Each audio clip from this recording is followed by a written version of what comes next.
Bryan Hitch est une machine de guerre, ce n'est pas un humain, c'est un robot et il est venu du futur pour nous montrer que certaines choses étaient capables comme de dessiner des comics à l'appel et avec un niveau de qualité comme nul autre est capable de le faire. Et je le prouve en le disant, puisque est sorti cette semaine Redcoat numéro 10, la série qu'il fait avec Geoff Johns. Je vous rappelle que le tome 1 est sorti il y a quelques semaines chez Urban et que je vous le conseille. J'ai adoré, c'est un de mes coups de cœur de ce début d'année et c'est vraiment des comics que j'ai adoré. C'est de l'aventure, c'est fun, c'est vraiment super chouette, c'est bien écrit, c'est bien pensé, le personnage est attachant et le dessin est magnifique. 10e numéro donc de cette série. Dans le premier Redcoat, nous avions, je crois, les épisodes 1 à 8, si je ne me trompe pas, 1 à 7. Donc depuis, il y a eu le 8, le 9 et le 10. Donc le deuxième arc est en cours de publication avec toujours ces couvertures qui s'étalent sur deux côtés et ces pages intérieures de toute beauté. Regardez-moi cette locomotive de qualité. Regardez-moi ces décors, regardez-moi cette action, cette scène, c'est magnifique. C'est scénarisé par Geoff Johns, c'est dessiné par Bryan Hitch et c'est ancré par Andrew Curry, qui est un encreur talentueux et qui fait des merveilles sur les dessins de Bryan Hitch. Alors on savait que Bryan Hitch était productif, hein, des séries mensuelles, il en a fait beaucoup. Il en a évidemment, on pense à son run sur Stormwatch puis sur Authority. Quand il faisait Authority, il avait fait 12 numéros et en plus il avait fait un numéro de Wildcats.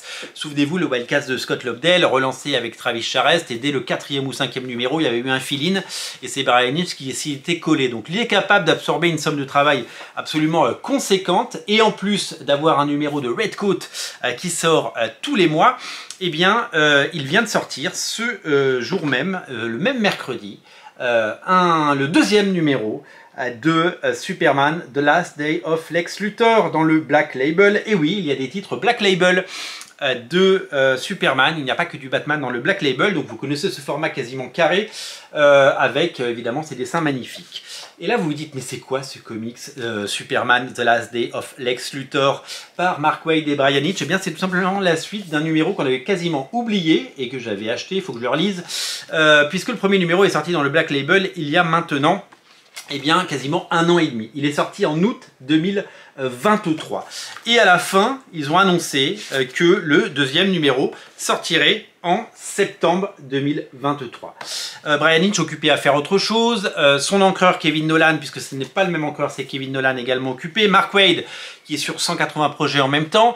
Eh bien, ce projet a pris du retard et le souhait de DC Comics a été de faire en sorte que l'intégralité de la mini-série soit complète avant de publier la suite. Donc on a eu le 1, on a eu une grande absence et là maintenant on a le 2. Alors ça, Bryan Hitch, il l'a pas dessiné hier, il l'a pas dessiné la semaine dernière, il l'a dessiné il y a quelques mois. Entre temps, il a fait l'épisode 3 et l'épisode 4. Donc on sait qu'il y a des épisodes qui sont faits, mais ces épisodes, il les a fait on top, il les a fait en plus des épisodes de Redcoat. C'est-à-dire qu'il est capable évidemment de faire son comics indépendant, dans lequel eh bien, il est copropriétaire des droits et dans lequel il se régale, mais également il continue à faire ce Superman magnifique et de toute beauté, qui fera un très très bel album chez Urban certainement dans quelques mois et certainement en 2026, parce qu'on va pas se mentir, au rythme où vont les choses, on préfère jouer la prudence et donc on aura un très très beau titre si jamais ça se passe bien pour Superman en 2025, si jamais le film est un succès, si jamais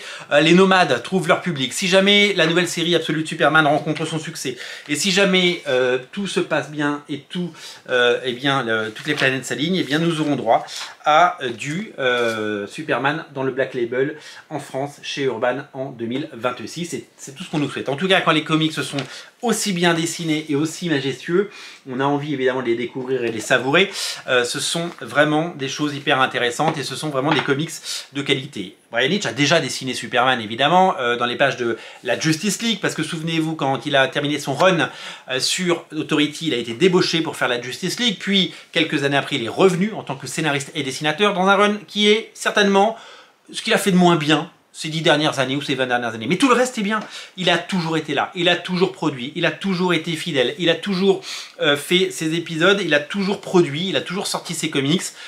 c'est un des plus grands dessinateurs vivants, c'est un des plus grands artistes de comics sur la planète. Il est talentueux, il est productif, il est régulier, il est fiable et il est génial. Voilà, il est tout simplement génial. C'est un des plus grands et il restera à tout jamais dans l'histoire des comics pour toutes ces raisons. Il faut le saluer. Vraiment, je vous invite à suivre son travail et à continuer à vous régaler de ces magnifiques comics où il magnifie le genre du super-héros, mais aussi il fait des choses. Et en attendant, vraiment, lisez Redcoat parce que c'est génial. Redcoat, c'est vraiment une série d'aventures comme on les aime. C'est vraiment quelque chose qui a été pensé, imaginé pour le plaisir du lecteur. C'est de la très belle bande dessinée, c'est magnifiquement produit, magnifiquement réalisé. Regardez le nombre de cases, regardez le travail réalisé. On ne se moque pas du lecteur, il est gâté et vraiment c'est un gros coup de cœur. Je ne dirais pas ça de toutes les séries de Geoff Johns parce que je l'ai préféré. Celle-là, c'est le très haut du panier. Si vous ne devez en lire qu'une seule, c'est Redcoat, vraiment. Craquez pour Brian Hitch, lisez Redcoat. Merci de tous ceux qui... Merci pour votre fidélité à Radio Comics, bien sûr. Et n'oubliez pas de vous abonner si ce n'est pas déjà fait. Je vous dis à très bientôt et on se reparle très vite pour plein de nouvelles choses sur Radio Comics. Bonne soirée, salut!